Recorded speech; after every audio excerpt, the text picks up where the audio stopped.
ஓம் சைராம், ஜெய் சைராம். என் அன்பின் பிரியமே, நீ இனிமேல் எதற்காகவும் கவலை கொள்ளாதே. உன் பொறுமை எனக்கு பிடித்திருக்கிறது. நான் உன்னை தோற்க விடமாட்டேன். என் உதவி உனக்கு நிச்சயம் எந்த வடிவிலாவது கிடைக்கும். உன்னை தூக்கி எறிந்து விட்டேன் என்று மார்த்தட்டி கொள்பவர்களுக்கு தெரியாது நீ விழுந்தது என் மடி மீது என்று. ஏன் இந்த குழப்பம்? எதற்காக இந்த பதற்றம்? வீணான கவலை அனைத்தையும் விட்டு உன் வேலைகளை பார்த்து கொண்டிரு. நான் உனக்காக வேலை செய்கிறேன்.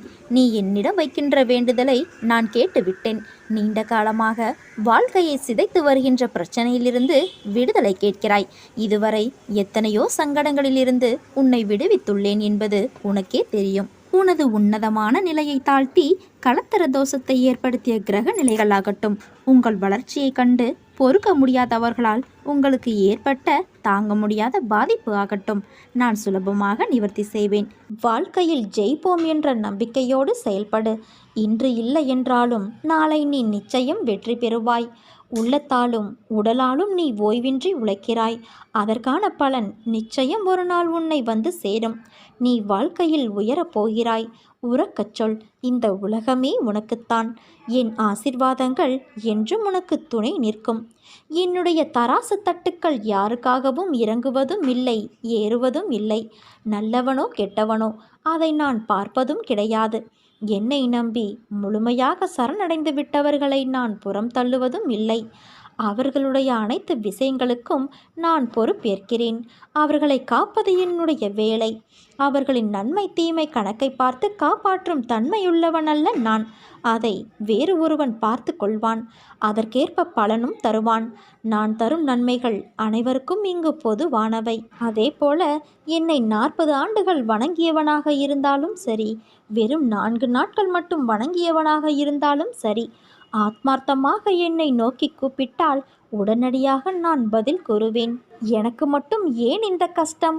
பலவித பிரச்சனைகள் சூழ்ந்து கொள்ள இரவு முழுவதும் அழுது புலம்புகிறேனே. எத்தனை காலம்தான் இந்த துன்பமும் துயரமும்? இதற்கு விடிவே இல்லையா என்று ஆதங்கத்தோடு நீ என்னை கடிந்து கொள்கிறாய். சில சமயங்களில் தற்கொலை செய்து கொள்ளலாமா எனவும் நினைக்கின்றாய். உன் மனவேதனைகள் ஒன்று சேர்ந்து உனக்கு சோர்வை தருகிறது. உன் முகம் வாட்டமாகி விடுகிறது. உன் குறைகளை அடுத்தவரிடம் சொல்ல நினைக்கின்றாய். சொல்ல முடியாது தவிக்கின்றாய். சில சமயம் சொல்லியும் புலம்புகிறாய். உதவிக்கு யாரும் இல்லை, புரிந்து கொள்வார் யாரும் இல்லை என்று நீ ஆதங்கப்படுகிறாய். உதவிக்கும் புரிந்து கொள்வதற்கும் நான் இருக்கிறேன்.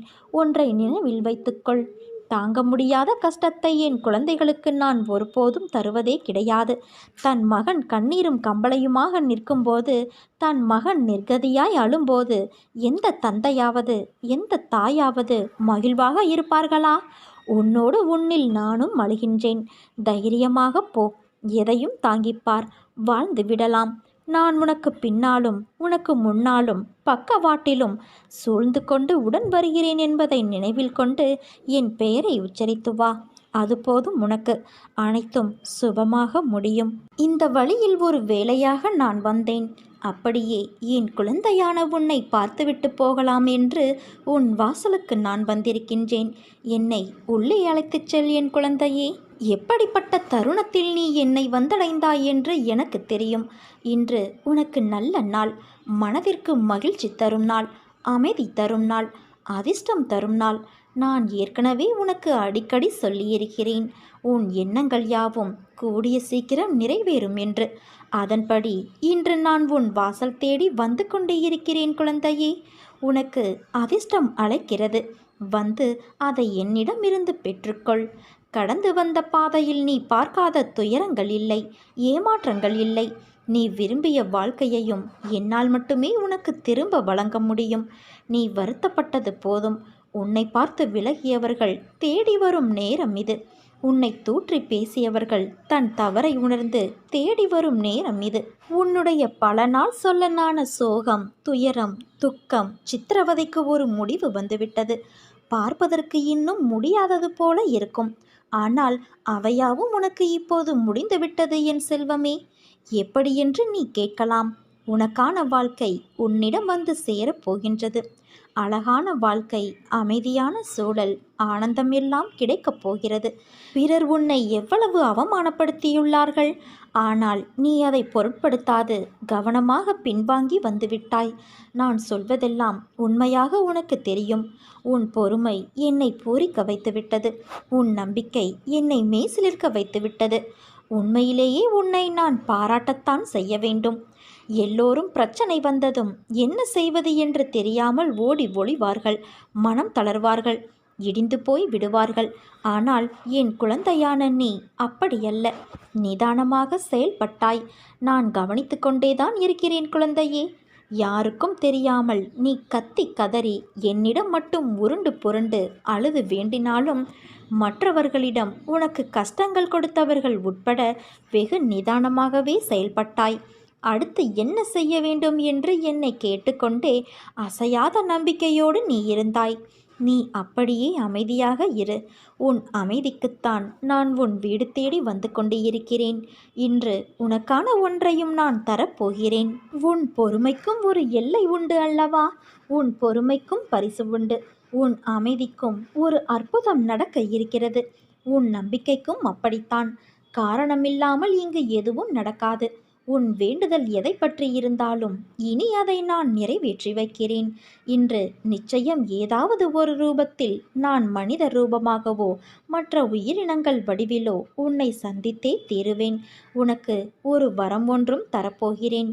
கேள்விக்கு எல்லாம் அப்பாற்பட்டு, நம்பிக்கைக்கும் அப்பாற்பட்டு இதை நீ நம்ப வேண்டும் என் குழந்தையே. உன் சித்திரவதைக்கு எல்லாம் ஒரு முற்றுப்புள்ளி வைக்க உன் வீடு தேடி வந்து கொண்டே இருக்கிறேன். இன்று நீ மகிழ்ச்சியில் துள்ளி குதிக்கப் போகிறாய்.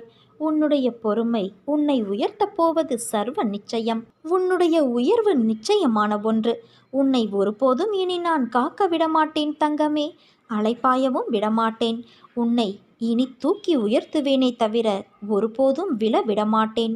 இன்று என் அதிசயம், அற்புதம், ஆசிர்வாதம் அனைத்தையும் நீ நிச்சயம் பெறுவாய். என்னை வரவேற்க காத்திரு. வரம் ஒன்று தருவதற்கு உன் மாளிகையின் வாசலுக்கு நான் வருவேன். என் வருகையை நீ நன்றாக உணர்ந்து மகிழ்ச்சியில் திளைக்கப் போகிறாய் தங்கமே. என் அன்பு குழந்தையே, வாழ்க்கை என்பது நீ நினைக்கும் அளவுக்கோ பயப்படும் அளவுக்கோ அல்லது குழப்பம் நிறைந்ததாய் இருக்கக்கூடியது அல்ல. ஒரு யதார்த்தத்தை நீ புரிந்து கொண்டால் அதுவே உன் வாழ்க்கைக்கு மிகச் சிறந்த வழி. எது வந்தால் என்ன? நம் வாழ்க்கை என்பது ஆண்டவனால் கொடுக்கப்பட்டது. எதுவும் நிரந்தரமல்ல. கஷ்டங்களோ சந்தோஷங்களோ எல்லாம் ஒரு நாள் வந்த வழி எதுவோ அதே வழியில் திரும்பத்தான் செய்யும். உன்னை எதிர்மறையாக்கும் எந்த ஒரு நிகழ்வுக்கும் நேர்மறையாய் மட்டுமே உன்னை நீ வெளிப்படுத்து. அப்போது உன்னுள் தோன்றும் மன அமைதியும் தன்னம்பிக்கையும் உனக்கு கொடுக்கும் உத்வேகம் வேறு எந்த ஒரு விஷயத்திலும் கிடைக்காத ஒரு மனநிறைவை கொடுக்கும். பட்டம் வானத்தில் பறக்கலாம் நூலின் உதவியால். ஆனால் காற்றால் மட்டுமே அதை வழிநடத்த முடியும். ஆனால் நூலின்றி பட்டம் இல்லை, காற்று இல்லை என்பதை சொல்ல முடியாது. அது இல்லாதது என்ற ஒரு விஷயமும் கிடையாது. அதனால் உன் வாழ்க்கையில் நடப்பவையெல்லாம் நூல் போலத்தான். அதை தாண்டி நான் உன்னிடம் சொல்வது காற்றைப் போல இரு என்றுதான். உன்னை அரவணைக்க யாரும் இல்லை என்று வருந்தாதே. உயிருக்கு உயிராய் உன்னை நான் பாதுகாக்கின்றேன். என் பரிபூரண அருளும் ஆசிர்வாதமும் அன்பும் பெற்ற என் செல்ல குழந்தை நீ. உன்னை விட்டு நான் விலகுவதும் இல்லை, விலகி போகும்படி நான் செய்வதும் இல்லை. நீ ஜெயமாக நல்ல ஆரோக்கியத்தோடு எல்லா செல்வ வளங்களையும் பெற்று சீரும் சிறப்புமாய் வாழப்போகிறாய்.